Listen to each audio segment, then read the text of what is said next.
Fala galera, Guto aqui trazendo pra vocês mais um vídeo de como fazer coisa. Ensinando aqui como criar no canal no YouTube de graça. É muito fácil. É pelo celular também.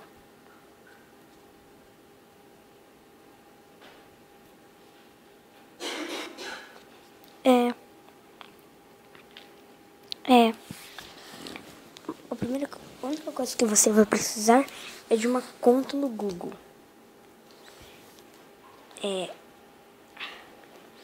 Aí tipo, vai estar assim, né?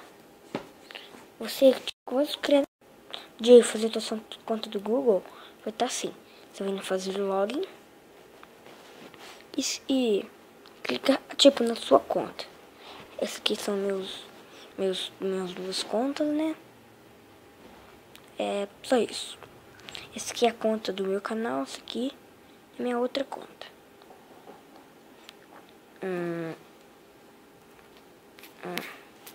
É assim, né? Peraí. Aí tipo você vem aqui, clica. Como que eu tenho duas contas? Pra você tipo ter mais de uma conta. Pra você ter mais de uma conta, ó. Quer ver?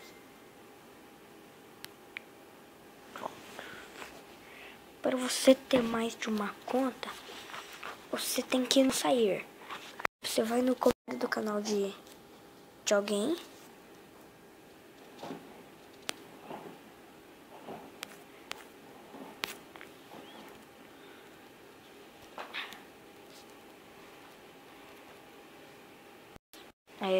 Eu vou no vídeo do Márcio.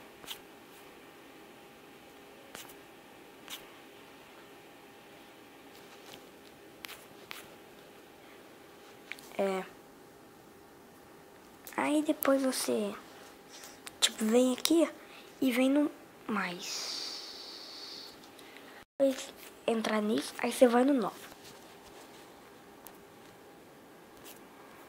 É assim que cria um canal. Aí você vai fazendo as coisas. Não vai dar pra mim fazer, porque senão eu vou ter que criar um canal novo, né? É meio difícil. Fui eu que criei o do Lucas, né? Deixa aqui, né? E galera, o vídeo vai ficando por aqui. Espero que tenham gostado. Que deu pra ver as coisas e tudo mais. Não esqueça do like, favorito, inscreva-se. E fui.